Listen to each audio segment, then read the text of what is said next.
Awesome. Welcome to Author News Weekly, the weekly news show by authors for authors.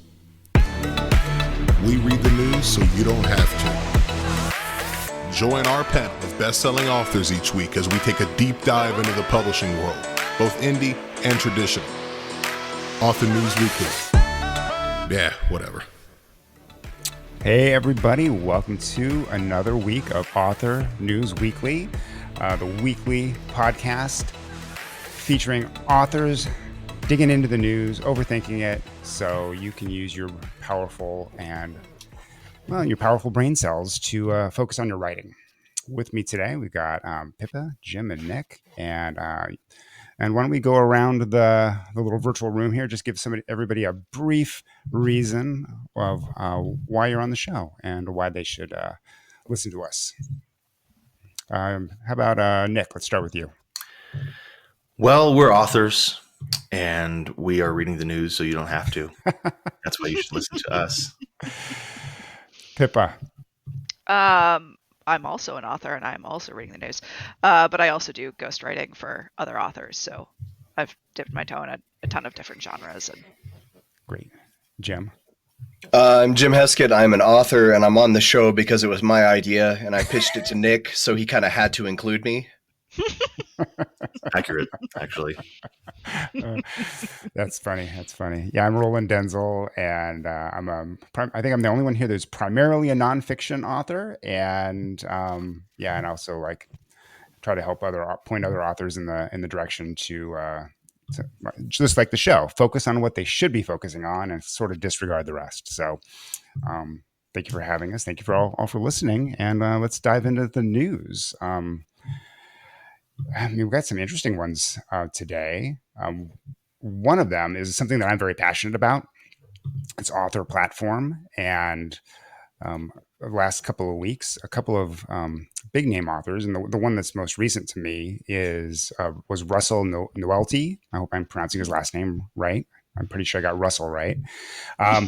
He's been on Facebook for like 15 years, and suddenly, flip of a switch, everything was gone. And, that kind of thing can be hard to recover from that. He wrote a very passionate bunch of emails. And, what do you think about this? Yeah, the idea that it wasn't you need to go through some channels to get your account back. It was like everything got wiped. Like, fair enough. Everyone gets into a cycle once in a while where you need to log in to get the code, or you need the code to log in, and okay, fine. Systems are complicated. That stuff happens. But getting completely banned and wiped without any reason was intriguing to me. Yeah, I mean, we don't have all the details. And yeah, we've linked in the show notes to his Substack email. But it seems like he was running some Amazon ads, some Facebook ads, and there was some sort of a problem. It got flagged, and they probably wanted some sort of response from him. But at the same time, he got logged out of Facebook, so then he couldn't get back in to get those secret codes that you need for two-factor authentication. And apparently, too long without a response, and Facebook just decided to delete his account. Yeah, and for people who have never had an ad flagged on Facebook before, it can happen for all sorts of different reasons. Like at one point, I had a character with face paint on, and Facebook's algorithms identified the face paint as her smoking a cigarette. And so it got flagged because you can't have people smoking in ads. And that wasn't what was happening. It's just things get flagged and need to be escalated. And so this doesn't mean that Russell did something wrong in the ad, for those listening. Yeah. Sometimes it can be somebody who, I'm not going to say you're an arch enemy or your nemesis, but somebody can report you, or a fan can report you that they don't like something you said. They don't like that genre. They don't like you don't like your book. And then enough of those, Facebook will, ask you some questions. And it sounds like maybe something like that could have happened. Yeah. Jim? It's frightening to think that you could put a lot of effort into building up a following on a platform and then they can just take it all away. And I'll let Nick give the speech about not building on rented land. But I think the problem here is if this could be really, really bad if you're using social media for the wrong reasons. I think if you're an author, there are right ways to use social media and there are wrong ways. The wrong way is to use it as your primary means of communication with any of your fans. The right way is to use it as supplemental communication with your fans. And the right way is to use it as a primary means of getting people onto your email list. If that's how you're using social media, then you're doing it fine. Because if I have a pretty decent number of Facebook followers, and if they all went away tomorrow, I would be bummed, but it wouldn't kill my career because I have way more people on my email list. I have many times more on my email list than I do Facebook followers. And I don't put all that much energy into building Facebook followers. I use Facebook mostly for sharing book memes. And my followers like that kind of stuff. And so I want to show up in their feed on a regular basis so they see my name, so they remember me. So the next time they get an email from me, they go, oh yeah, that's Jim. I never want them to get an email and go, wait, who is that? Because I always want to stay top of mind. And that's what I use social media for. If I don't use it, does social media sell books is the wrong question, because, no, it doesn't sell books. It does for rare people. There are outliers out there who are able to use it to do incredible things and sell all kinds of books, but I don't think that's why you should be using it. So if your account goes away, it shouldn't be a career killer. Yeah. I really like the way you're using it. Thank you. Yeah. Although this is a reminder, though, don't build on rented land. Download your email lists from wherever you have them hosted, because That's true. I think that's something that people. I had one of my another author friend, had his entire list on MailChimp on the free version, and of course you don't get support with the free version. And one day he tried to log in, and his account was gone. He's logged out, and he couldn't get any support from them. He tried tweeting, tried Facebook Messenger, all these things, and he just finally had to start from scratch because he feels like he's never going to get that list back, and he had not downloaded it. Oof. Yeah. Nick, speech time. Two people. No, that was all pretty well covered, and nothing to say other than don't build on rented land, or if you do, don't have that be the only land you own, or are sharecropping on, whatever. To continue the analogy. I'm not convinced. I'm not convinced this happened. It happened. He's not on Facebook and he just has a new account. I'm friends with him. I'm not convinced that they deleted the account. I don't think that's really how it works.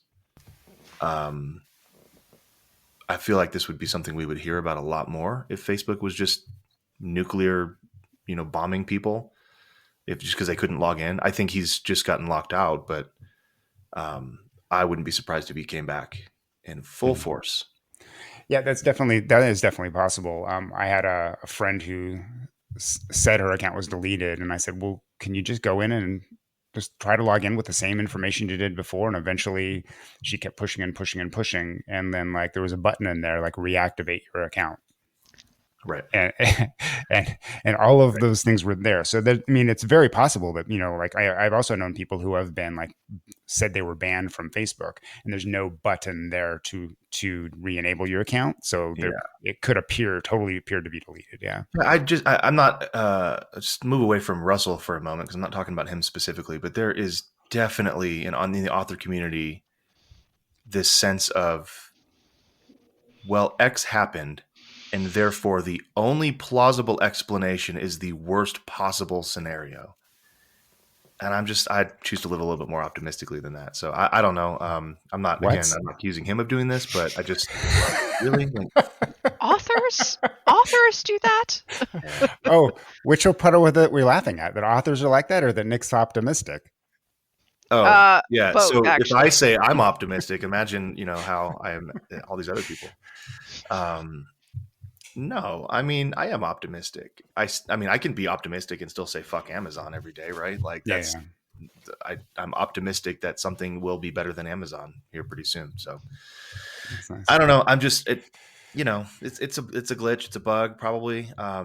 They don't want to acknowledge that it is. They don't, everything is automated with these companies, so if there's uh, any human in the system, at some point they're going to find it, and if he wants to, he can keep fighting and probably get it back. But I just don't think they're like, well, you couldn't log in a few times, so let's blow it up. You don't exist anymore. That just seems a little. Yeah. Well, Nick, I mean, I see you've been pretty active on Facebook recently. And that's really, for me, I'm like mostly active on Facebook and Instagram, and I kind of, I have a presence in other places, but I don't really do much with them. Nick, how do you use the social media in a smart way? It's all outposts to me, right? Like the website is my home base, the email list is my home base. I own those things. I have full control over those things. Everything else is great. It's all just gravy. But if I start pretending like either any of those outposts, Twitter, Insta, TikTok, whatever, is my main business, something's going to happen at some point. It's not going to be. At some point, it might go away, and it might not be in something I can control. Yeah. That's generally how I approach Amazon as well, which is ironic considering I, like a lot of authors, am exclusive to Amazon. But that's just ebooks, and it's just in English. And so I've been really pushing translations in different formats, and then different formats of English books. Audio is huge. So I think there are ways to be quote unquote exclusive to Amazon, and any other service like, Facebook or whatever. Like Facebook is an outpost to me that looks a certain way and feels a certain way and has a certain voice and vibe and tone that's not going to translate over to TikTok. So I'm going to build it differently than I do TikTok or YouTube or whatever. Right. But it's not ever going to be my core business. Yeah. But I think generally speaking, building a brand online might, and I'm totally ripping this off from Alex Hormozzi, who's got a YouTube channel. He built a bunch of gyms and stuff. He's a millionaire now. But he likes to say this: do something and then talk about it. And he's kind of talking to the influencer crowd, like the people who just want to get on TikTok and start talking. They haven't done shit, right? They haven't done anything yet, or earn it, And so that's in some way kind of the same approach I take with Facebook. Like, I'm not going to just talk. I'm not going to just, try to produce, vapid content, right? Or whatever. Like, it's going to be, I want to back that up with something. It's like, hey, I've written all these books. Now let me talk about the books. Hey, I've done this course. I built this course. Let me go talk about the course. That's how to use social media, right? But when you make social media the content, it can go away, and it does go away. Rant over. Yeah. That was interesting. I listened to a podcast. It was, Tim Ferriss podcast, and I don't listen to all of them, but I listen to selected ones. And he had James Clear on a while back, and James Clear said some really smart things. I really like his book, Atomic Habits, but he talked about how he's got a huge following on Twitter, and he talks about how he doesn't just go tweet things. He created a book. He interviewed a bunch of people in creating the book. He got interviewed by people in creating the book. He got interviewed by people after the book. So there's all these things. So he has tons, and he wrote tons and tons and tons of blog posts that were related to his topic. And then he uses all that content, and then he talks about those things that he's done and people have done with him on social media. And he said that's the secret, and that's what a lot of not just authors skip, but a lot of people skip when they're trying to make social media their thing. Like, it's easy to skip, right? Because the social media part, as we now well know, is a very, very big job, and so people want to skip to just doing that. I'm not saying it's easier at all, but it's certainly easier to conceptualize putting content on Facebook if that's all you have to do every day, right? But I'm saying, just like you're saying, no, you got to do the other stuff first. And that's a full-time job at least. And then you have to go figure out which outpost you want to use, Twitter, Facebook, all of them, whatever. Yeah. And that's hard. And so what ends up happening is the people who focus all on the content, they write all these books and they never get on Facebook, or they get on Facebook and they go, hey, I have a book. And everyone's like, who the hell are you? Right. Like, there's just they haven't built this relationship on that outpost for any length of time. It's hard. It's challenging. Yeah. And you get assholes like Gary Vee who show up and just talk really, really loud and like general like fuckery language, and like have a whole team of people doing shit for him, and then he pretends like it's just him logging on to TikTok all the time. Yeah. I'm sure he's a great guy otherwise. Turning the volume up to 11. Yeah. Pippa, how do you use social media? I regularly forget about it. And log on to my personal account and see memes that people are posting, and then think, oh my god, I should be posting more on my author page, and then I don't. So, yeah, Great. it's not the best strategy. I don't recommend. It's also it not the worst specifically. because I mean, I don't have you much could to also lose. be wasting a lot of time doing things that It's aren't true. really doing things, and you could be writing. And instead, what are you doing? You're writing. So Yeah, I think- my Facebook page is there. All of them direct people to my website, perfect. which directs people to my mailing list, and that's kind of perfect. That's it. Yeah, for author. I mean, if you're interested, not you three, but you may be. But Austin Kleon wrote a really good book called "Show Your Work," and I think it's sort of like it's a very easy, approachable little book. I recommend. I mean, the ebook version is good, but it's like a $7-8 book on Amazon, and it kind of gives you the I think a little sort of shortcut in what you need to do. Like if you're writing books and you're doing little projects, like how you can sort of put yourself out there and sort of generate some interest in a way that's not smarmy, to use a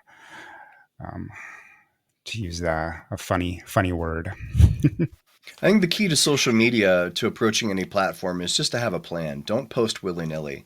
I post on Facebook, on my Facebook page 5 days a week. And you know how much time I spend doing that? It's about 30 minutes a month.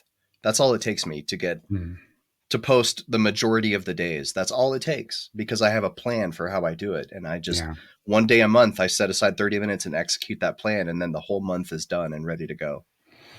That's a really good point, because I mean, I've noticed that if I have a plan, I can knock a lot of these things out ahead of time without much of a problem. But if I say, I better post something on Facebook and Instagram today, here's a picture, what am I going to say? That could take 30 minutes to figure out this thing. Mm-hmm. And for some of us, it's like emotionally and mentally taxing to do that. And then the next 30 minutes is like getting out of that frustration. And so, pick a time, pick a day, come up with a plan so you're not just winging it. And I think that's going to be a good way to go. Yeah. In the show notes, we've got the link to Russell's email. And then I wrote something a while back about setting up social media outposts, and for people who are like, Roland has written one blog post, and he just really is just pushing this one blog post. This is like the 5th time I've read this blog post. It's a good post. Thank you. It gets the most. I've been like violently Googling, trying to find his other blog post that he's written, and I just can't find it. It's the only one. Well, if you go to my indestructibleauthor.com/blog, you can see quite a few right there. Yeah. No, far too simple. But enough about me for this week. Okay. So next up, it's sort of related. And I've seen a lot of authors super excited about this. And this is if you go to Amazon and you go to any one of our author pages, there's a big button there that says follow. So somebody can follow us, and you get notification when that author comes out with a new book or a new pre-release. And suddenly Amazon, for years, it's been there, but you have no idea how many followers you have.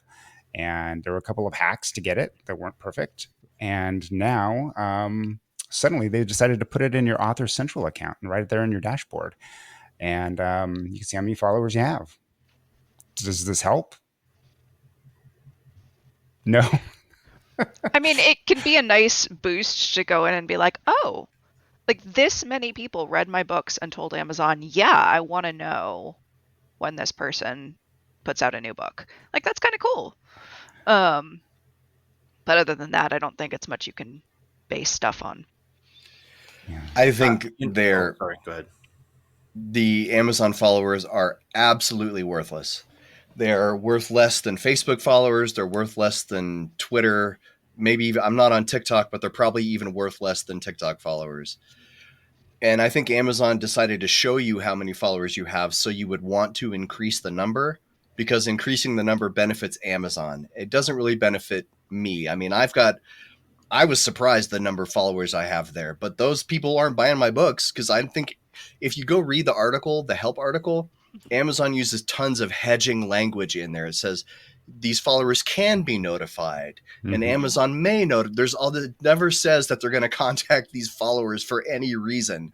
It's all interesting. It's all I guess I had qualified figured.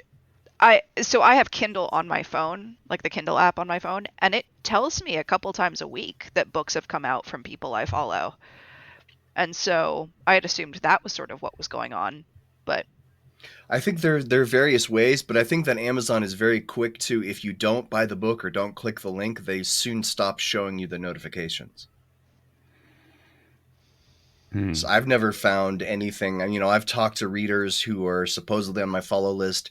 They've never seen an email from Amazon about my books or gotten notifications.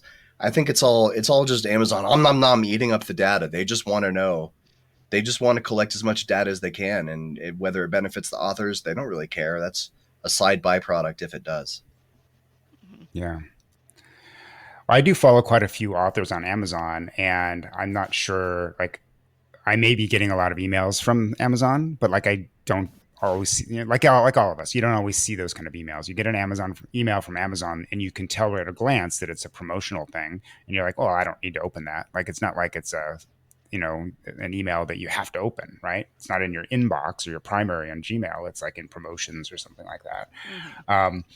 I have seen that, like, I follow, for instance, Larry Niven, science fiction author, and every once in a while I'll get something that says a new book by Larry Niven, and I'll go there and it's a pretty old book by Larry Niven, and they're not. And then you're looking there, well, there's this other one here that he actually did come out with recently, and they're not telling me about that one.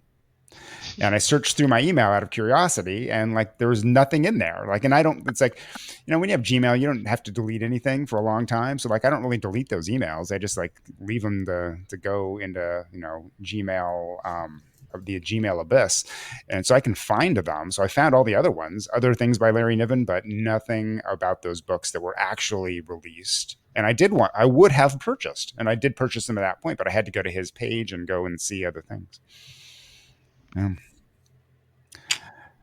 On the other hand, I also follow Lindsay Baroker, and I think I get every single notification. So I don't know why they really focus on one author, but not focus on another. Yeah. Who knows? Yeah. They'll never tell us. They'll never tell us. No. So, but Nick, so you are experimenting. We saw a few people posting about an experiment of a way to use these, maybe trigger an effect from these followers. Do you remember? Yeah, and then I forgot to actually test it and do anything with it. So I was Okay. like, Well, we've talked about it. I figured, look, if I start seeing a bunch of new famous authors because of this system, then I'd maybe go back and try to figure it out. But then, of course, it's been crickets. So I don't think there's any useful use for this. So the quote unquote hack, for those of you who don't know what we're talking about, is that there's also in your Author Central account, there's a place for reviews where you can review books or recommend books, And there's a little cryptic note there that says, if you recommend 3, we may, again, hedging language, right? We may send an email out about this recommendation to your followers. And so several authors have said, I'm going to try this. And it's not worth my time because I have a disappointingly small number of followers. And to anyone who's listening, don't go pity follow me somewhere else. Because I agree with Jim that these are basic Amazon followers benefit Amazon way more than they benefit the author. They'd be better off joining their email list, following them on Instagram, finding them on Facebook.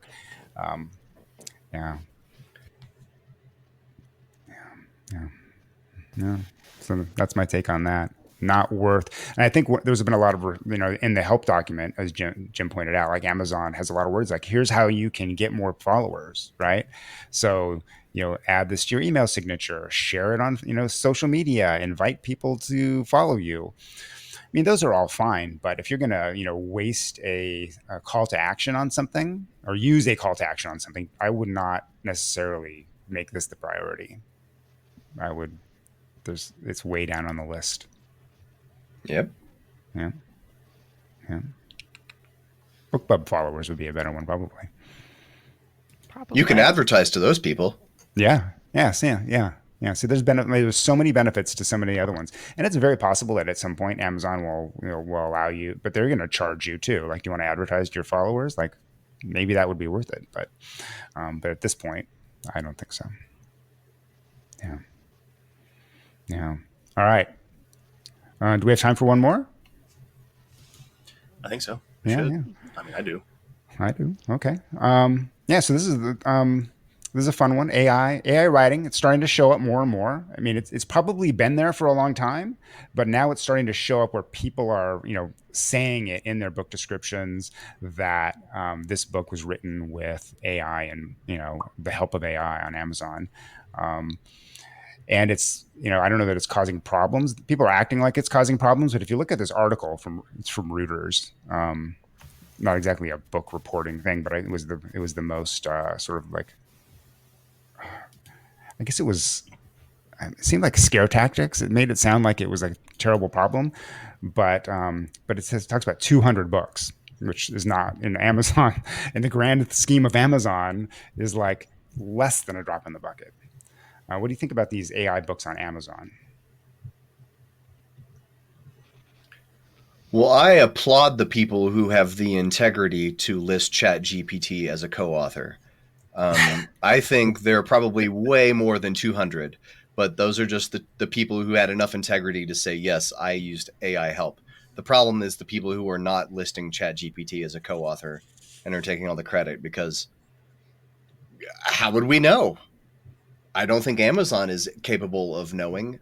From what I understand, those tools to detect AI are as fallible as the AI itself.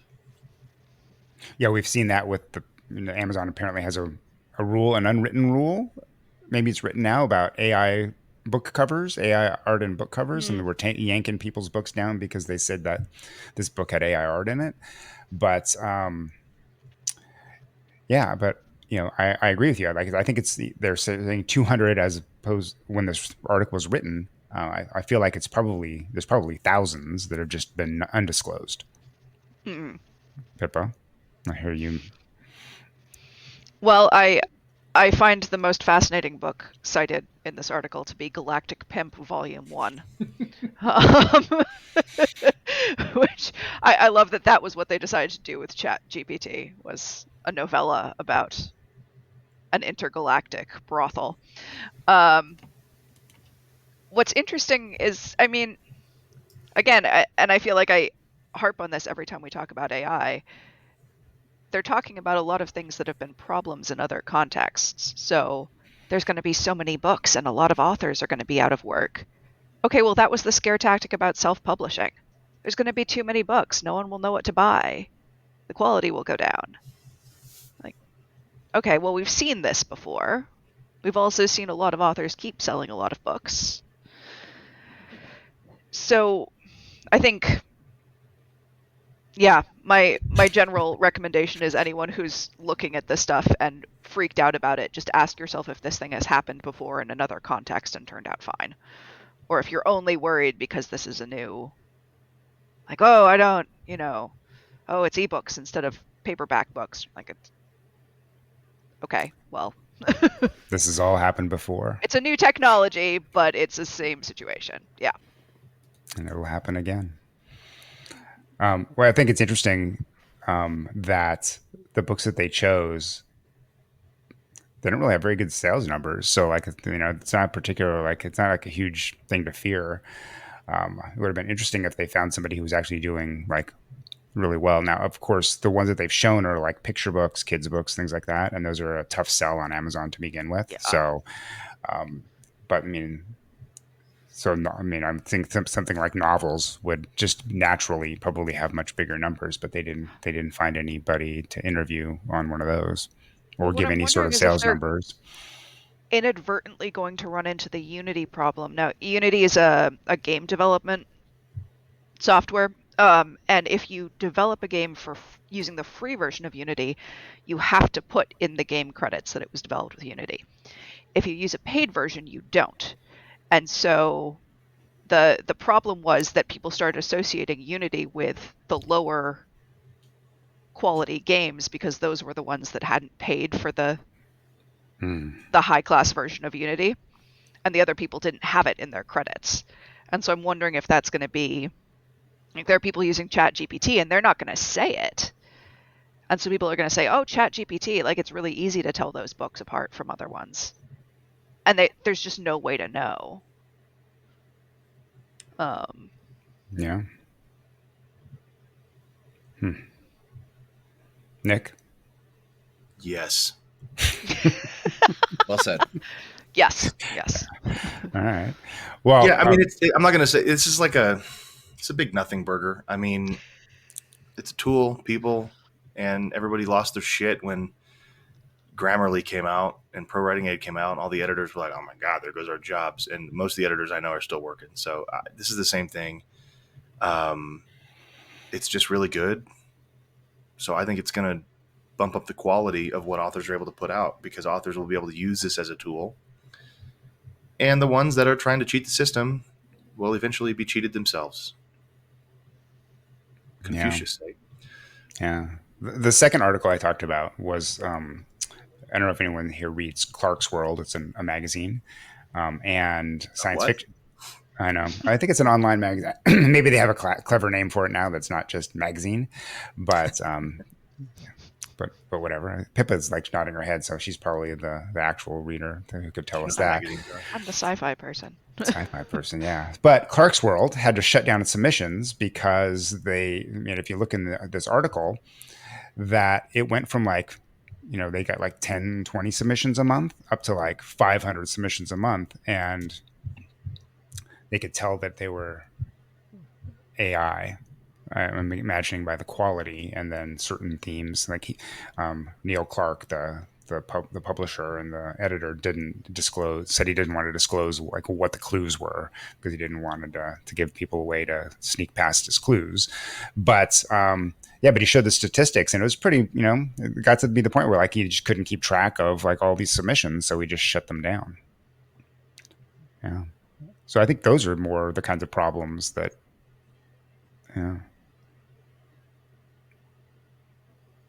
Pippa, you look like you were going to say something. No. No. Yeah. So there were some rumors that people were submitting to Clark's World almost like to prove a point that AI was good enough, and they were going to sneak them past the Clark's World editors, and they get published and then go, "Ha! That was AI. You said the AI would never be good enough."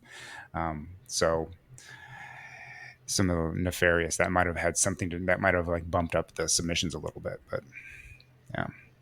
So I think things like this are more the bigger challenges than, I think like we talked about in several weeks past, finding a way to use AI in a way that's comfortable for you to use it in morally and ethically, and disclose when it's appropriate to disclose. And also you're going to have to learn to, you don't have to embrace it, but it's coming, right? It's here. And if you don't find a way to work with it, people who do are going to probably pass you over. Especially if you're a new author who's still building their platform, to bring it back around to the first one. Yeah. I got nothing more on that. No. I, for one, welcome our looming AI overlords, especially the ones that are writers. And good, and congratulations on all your new book releases on Amazon. I can't wait until ChatGPT starts getting all the Amazon KU bonuses. Amazon's be like, yeah, well, who cares? Let's go delete some accounts now because these indie authors are trying to cheat the system. But here you go, ChatGPT. You're a great author. Here's all the bonus money. You're an all-star. You're a Kindle art. That's what it is. All-star. Yeah, maybe they'll figure out how to make Kindle Velo work. Maybe. That's not a bad idea. Yeah. All right, everyone. Thanks for listening this week. Hope we've given you some great things to think about. Now put it out of your head and get back to writing. I'm Roland Denzel, indestructibleauthor.com. Let's, Jim, tell us where they can find you. JimHeskett.com. Excellent. Pippa. I am right now on Facebook and Twitter and revising my website. So No that'll be where no cats and blowhole handle yet? no blowhole handle yet. But then you can spout me on blowhole. Oh, man. And Nick? I'm Nick at nickthacker.com. Excellent. Thank you, everybody. Thanks for listening. And we'll look forward to overthinking the news again next week. Have a great week of writing. Peace.